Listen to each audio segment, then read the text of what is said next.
Hey y'all, welcome to day 3. Today we are talking about the effects and the impacts of the Industrial Revolution. We're going to talk about labor unions and some of the social impacts as well. So let's just get right on into it. Okay, so let's start with the general population of England. So you already know that the population had increased, but why? Well, the mortality rate had decreased, meaning that people weren't dying at such young ages anymore thanks to improved science and medicine. There was also an increase in the birth rate, meaning that more and more babies were being born and surviving. Okay, so there weren't as many babies dying when they were being born. So that results in a boom in population. England's population had doubled from 8.3 million in 1801 to 16.8 million in 1850, and by the time that 1901 was here, by the time that time rolled around, it had risen to 30.5 million, almost doubling again. So this boom in population meant that there was a large labor pool for employers to choose from. So more people working means that the standard of living increased for many, but not for everyone. So let's compare these folks. So if you were wealthy, you most likely lived in a large suburban home, meaning that you didn't live in the heart of the city. You didn't feel many of the daily burdens that those living in the city felt. You would have had a healthier diet. Your housing was much better than the tenement folks in the city were forced to live in. You also were able to afford cheaper mass-produced clothes. Now, cheaper meaning it was more affordable, not cheaper quality, but it was more affordable, okay? So if you lived in the city, that was a completely different story. So if you lived in the city, there was no housing authority that would like plan out where things would be built. There was no development plans like a subdivision would have in the suburbs, no building codes, certainly no sanitary plans in place for like how the sewer system would work, how garbage collection would be picked up, that sort of thing. Many times folks lacked housing altogether, and there was a lack of education because people, specifically children, had to work in order to support their families, and there just wasn't time for school.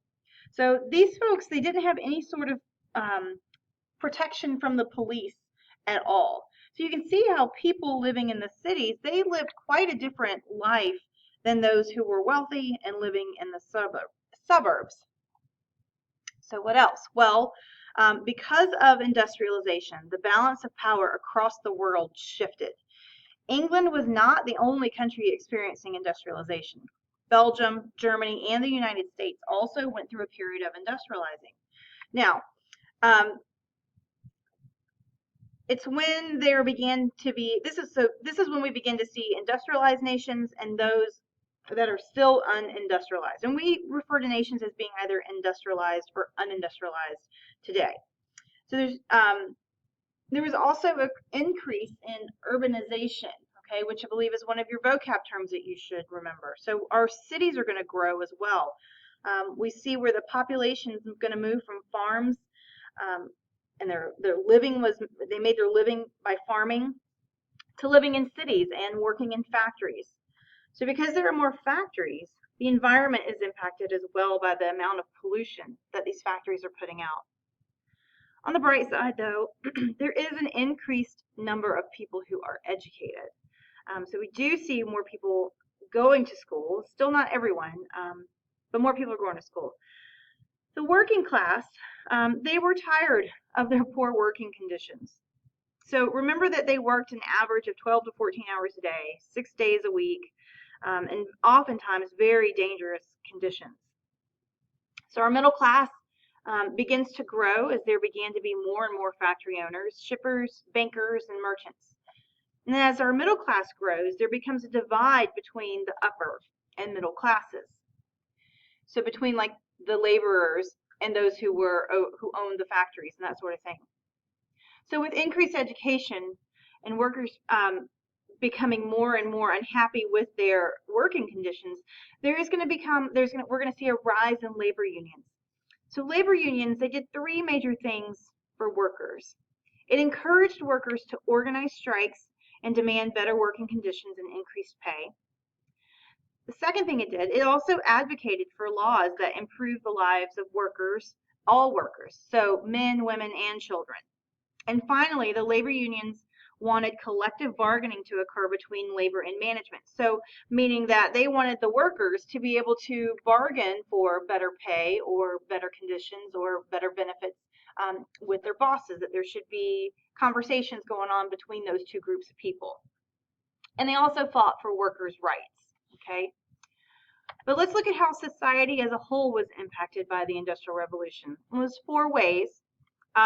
First one is cheap labor. So with the increase of factories going up, factory owners needed people to work in their factories. Women and children were often hired because they could be paid a lower wage than a man, which leads us to our second effect. Laws and reforms were introduced to put an end to child labor.